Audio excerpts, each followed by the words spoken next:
sens-toi à l'aise parce que c'est vraiment l'histoire de ma vie.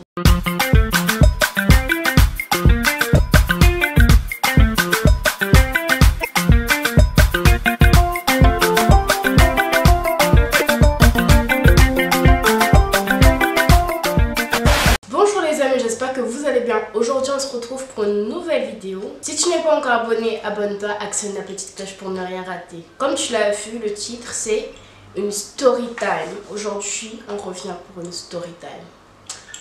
Vous allez pas croire ce que je vous raconte. En fait si, vous allez croire, mais je m'attendais pas à ça en fait. J'avais même pas prévu de faire une vidéo comme ça. Mais ça m'est tombé dessus comme ça il y a 3 jours. Je rentrais tranquillement chez moi. Je suis montée dans l'ascenseur et heureusement il y avait quelqu'un avec qui j'étais, que je connaissais, qui venait chez moi. Donc voilà, il y avait nous deux et puis il y avait 2 autres personnes qui nous ont rejoints dans l'ascenseur. On a appuyé pour aller à mon étage, sachant que moi je suis au 8e étage et je peux pas, enfin si je peux prendre des escaliers, mais quand je reviens, je suis fatiguée, fin de journée, je suis fatiguée, j'ai pas la tête à prendre les escaliers en fait, parce que le 8e étage c'est pas à côté non plus. Donc on prend l'ascenseur, on est 4 dans l'ascenseur et j'appuie pour aller au 8e et l'ascenseur s'ouvrait pas. Really? Une des personnes qui était avec nous avait dit avoir déjà été bloquée dans l'ascenseur et c'était un signe de blocage. Et il nous dit on est bloqué, on est bloqué, on est bloqué. Et il commence à insulter, à dire des choses pas très polies quoi.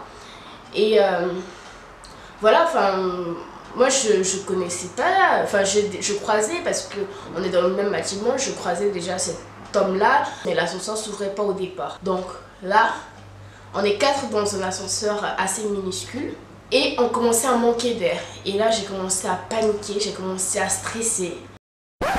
Et je pense pas que je sois claustrophobe, mais le fait qu'on manquait d'air, on était coincé dans l'ascenseur à 4 rapidement, ben, ça commence à, la chaleur humaine, tu vois, il commençait à faire vraiment chaud dans l'ascenseur. Et j'ai cru que j'allais crever. Ben, la personne que je connaissais, la personne avec qui j'étais, me dit « Ah non, ça va, calme-toi, ça va s'ouvrir, c'est une histoire de 2 secondes. » Seriously? Mais quand tu es dans une situation pareille, comment ne pas paniquer, comment ne pas stresser? Enfin, on manquait d'air en fait. J'ai dû enlever tous les vêtements que j'avais en plus. Et du coup, on a appelé le numéro qui était affiché dans l'ascenseur. Le monsieur un peu chelou, il appelle, mais en même temps il injure. Enfin, je comprends pas, je sais pas trop s'il appelle vraiment ou pas. Enfin, je sais pas s'il avait bu ou il avait fumé. C'était un peu chaud, enfin, je savais pas trop. Il disait non. En fait, il parlait beaucoup, mais on savait pas s'il appelait vraiment. Du coup, moi, je me suis dit, mais enfin, on peut pas compter sur lui pour passer l'appel et tout.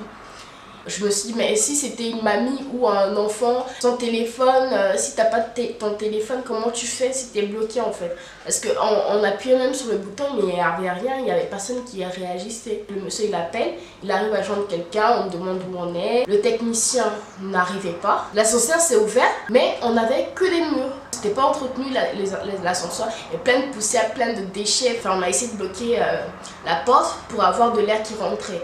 Du coup, ça allait un peu mieux, mais j'étais paniquée, j'étais stressée, j'avais envie de faire pipi sur moi. Enfin, pire dans tout ça, le monsieur il dit, il veut fumer une clope, il veut fumer. Alors qu'on est coincé en manque d'air et il veut fumer. Mais enfin, si tu veux fumer, je respecte ton choix, mais on est coincé dans un truc où on arrive à peine à respirer et tu veux fumer pour encore aggraver la situation. J'ai commencé à pleurer comme une gamine.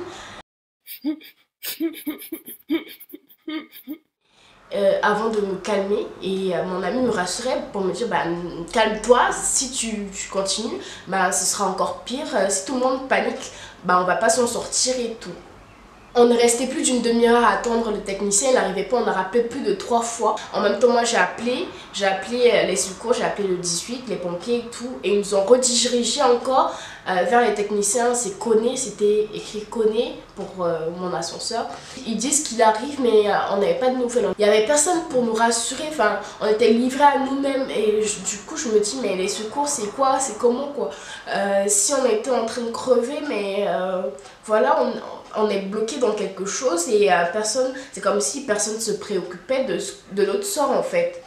Et on a continué à sonner sur le bouton d'alarme et à un moment on a commencé à entendre des personnes qui frappaient à l'ascenseur. On nous dit à un moment de sauter. Et finalement quand on a réfléchi on s'est dit que c'était pas logique. Enfin c'était pas le technicien, c'était quelqu'un comme ça qui nous disait de sauter. Et on était au 8e étage. En plus j'ai oublié de vous dire, déjà j'étais enrhumée, mon nez était bouché depuis une semaine. Et être bloqué dans l'ascenseur c'était trop pour moi. J'en pouvais plus. On a attendu les techniciens au bout de 40 minutes. Il y a d'autres personnes qui viennent. Ben, la personne qui était là est partie. On sonne encore, on entend des personnes qui nous parlent mais qui peuvent rien faire. Il y en a qui nous disent d'arrêter de sonner. Ça faisait vraiment plus d'une heure qu'on attendait le technicien. Et j'avais vraiment envie de faire pipi à cause du stress parce que je paniquais. Je savais même pas que j'étais claustrophobe. Je pense pas que je sois claustrophobe parce que j'ai pas peur des espaces fermés. J'ai pas peur d'être dans un espace restreint, mais le fait de savoir qu'il n'y avait pas d'issue pour sortir me mettait dans tous mes étages. Je peux pas vous décrire tout ce que j'ai eu comme sentiment, comme ressenti en fait sur ce moment-là. Plus d'une heure, le technicien arrive et il ouvre l'ascenseur. En fait, on voyait la moitié était coincée sous. Enfin, où on voyait le mur, l'autre moitié on voyait un peu la sortie en fait. Et on appuie à notre étage, à mon étage et tout au 8e. Et finalement l'ascenseur s'ouvre. Et là vous pouvez même pas imaginer ma joie. Vous ne pouvez même pas imaginer ma joie. J'ai couru, j'ai tellement couru pour sortir de là. J'ai respiré un grand coup. J'ai pris mon souffle et je me suis dit waouh. Dès que je suis rentrée, je suis partie dans les toilettes. Franchement, j'ai eu la diarrhée. Je vous dis, mon ventre, je sais pas, mais tellement j'ai eu la peur de ma vie. J'ai failli faire pipi sur moi. J'ai eu la diarrhée même. Je sais que c'est dégueulasse, mais ce que j'ai vécu et je le souhaite à personne. Si vous avez déjà été coincé dans un ascenseur, dites-moi en commentaire. Comment vous l'avez vécu, ce que vous avez ressenti. Parce que moi, je savais pas que c'était aussi horrible en fait, que c'était aussi effrayant. Je voulais juste partager ça avec vous. J'espère que cette vidéo t'a plu. Gros bisous.